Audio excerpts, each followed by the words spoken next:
నమస్కారం కృష్ణారావు గారు. అవేర్ టాక్స్కి పునఃస్వాగతం. మరి ఆంధ్రప్రదేశ్లో కొత్త ప్రభుత్వం ఏర్పడింది. మంత్రులకి శాఖలు ఇవ్వడం జరిగింది. ఇంకా ఇప్పుడు ఆఫీసర్స్కి డిపార్ట్మెంట్స్ అందరికీ అంటే పాతగా ఉండే వాళ్ళ ముందరికి చాలామందికి ఇంటర్వ్యూలు ఇవ్వలేదు, ఐపీఎస్ అండ్ ఐఏఎస్ ఆఫీసర్స్కి.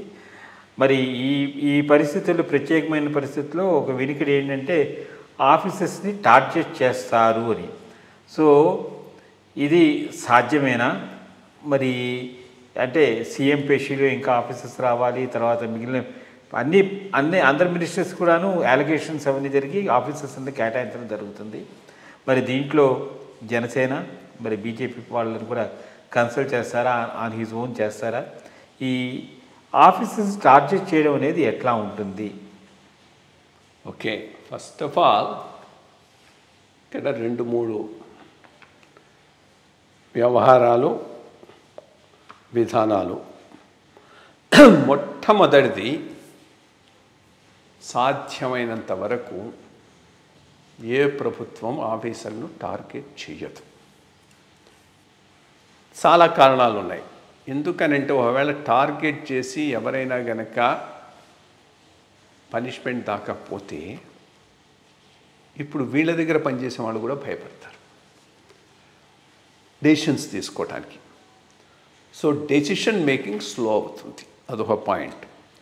రెండోది, నచ్చినా నచ్చకపోయినా ప్రభుత్వం ఏదైనా కానీ కరప్ట్ ఆఫీసర్లకు చాలా ఇంపార్టెన్స్ ఉంది. ఎందుకంటే చాలా రకాలైనటువంటివి జరగాల్సి ఉంటాయి ప్రభుత్వాలు, అవి అందరూ చేయరు. సో అందుకని ఏ ప్రభుత్వం వచ్చినా ఆ 5-6 ఆఫీసర్లు డెలివరీ ఉండి మాట విని రూల్ను బెండ్ చేసి ఆ రూల్కు ఎగెనిస్ట్గా కూడా డెసిషన్స్ తీసుకోగలిగిన వాళ్ళు చాలా ఇంపార్టెంట్ అవుతారు.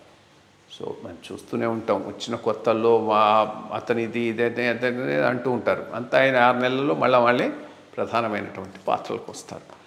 కాబట్టి ఆ రకంగా ఆఫీసర్లను గురించి ఈ మీడియా ట్రయల్స్, మీడియా ప్రాపగాండా తప్పితే అందులో ఈయన చాలా సీజన్డ్ చీఫ్ మినిస్టర్ కాబట్టి ఆఫీసర్లను స్పెసిఫిక్గా టార్గెట్ చేయకపోవచ్చు అని నా భావన. ఎక్సెప్ట్ ఎక్కడైతే వాళ్ళు పూర్తిగా ఐడెంటిఫై అయిపోయి, అంటే అందరికీ ఒక రకమైనటువంటి ఫీలింగ్ వచ్చేటట్టుగా ఇతర రీజియంలో పనిచేసినటువంటి వాళ్ళిద్దరిని టార్గెట్ చేస్తే ఆశ్చర్యం లేదు. ఇది ఒక పాయింట్. రెండోది, ఆఫీసర్లు ఎక్కడ ఇబ్బంది పడతా అంటే అక్కడ కరప్ట్ కావచ్చు, నాన్ కరప్ట్ కావచ్చు, గుడ్ కావచ్చు, బ్యాడ్ కావచ్చు, అక్కడ ఆ సంబంధం ఏమీ ఉండదు. ఇప్పుడు పొలిటికల్ టార్గెటింగ్ స్టార్ట్ అవుతుంది. పొలిటికల్గా చేయాలి. సో ఫైల్స్ అన్నీ తీస్తారు. ఫైల్స్ తీసి చూసినప్పుడు కరప్ట్ అయ్యి అంటగాగి అగెనెస్ట్ రూల్స్ చేసిన వాళ్ళు ఉంటారు.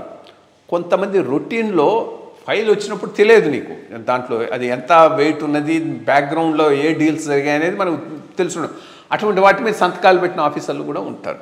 ఇప్పుడు పొలిటికల్గా ఎవరినైనా టార్గెట్ చేయాలన్నప్పుడు ఆ ఫైల్ చూసినప్పుడు ఆఫీసర్లు కూడా దాంట్లో ఇబ్బందులు పడేటటువంటి అవకాశం ఉంది. అప్పుడు వాళ్ళు ఏం రాశారు, ఏం చదువుకున్నారు, ఎట్లా అడ్వైస్ చేశారు అనే దాని మీద వాళ్ళ ఇన్వాల్వ్మెంట్ ఆధారపడి ఉంటుంది. సో ఈ రకంగా 2 రకాలుగా పోవచ్చు. బ్రాడ్గా అయితే మీడియాలో జరుగుతున్నట్టు ఆఫీసర్స్ టార్గెటింగ్ అయితే జరగకపోవచ్చు. ఇన్ఫ్యాక్ట్ ఆ ప్రభుత్వానికి చాలా ఇంపార్టెంట్గా ఉన్నటువంటి ఆఫీసర్లు అంతకుముందు ఈ ప్రభుత్వానికి కూడా ఇంపార్టెంటే. రేపు రాబోయే రోజుల్లో మళ్ళీ ఈ ప్రభుత్వానికి కూడా వాళ్ళే ఇంపార్టెంట్ అవుతారు. దాంట్లో అది కంటిన్యూటీ, ఏదేం ప్రాబ్లం ఉండదు. సో అది ఒక ఆస్పెక్ట్. రెండోది, పూర్తిగా పర్సనల్ యాంటాగనైజ్ చేసిన వాళ్ళని మాత్రం వదలకపోవచ్చు. థర్డ్ ఈజ్ పొలిటికల్ టార్గెటింగ్లో భాగంగా ఆఫీసర్లు రావటం. ఈ రకంగా 3 రకంగా ఉంటుంది. చూడాలి మరి ఎట్టుకుపోతుందో, ఏ రకంగా పోతుందో. ఈ ఆఫీసర్ల ఇన్వాల్వ్మెంటు, దాంతో వాళ్ళు ఇబ్బందులు పడటం అనేటటువంటిదే ఈ జగన్మోహన్ రెడ్డి గారి ప్రస్థానంతోనే మొదలైంది. ఇప్పుడు ఇది రాజశేఖర రెడ్డి గారు చనిపోయిన తర్వాత జగన్మోహన్ రెడ్డి గారిని పొలిటికల్గా టార్గెట్ చేయడం కాంగ్రెస్ పార్టీ మొదలెట్టిందో, ఆ టార్గెటింగ్లో ఆఫీసర్లు కూడా బలైనారు. మరి ఈ తడవ కూడా అటువంటి పరిస్థితి వస్తుందా చూడాలి. చూస్తే కానీ చెప్పలేము. వేచి చూద్దాం. నమస్కారం. Thank you.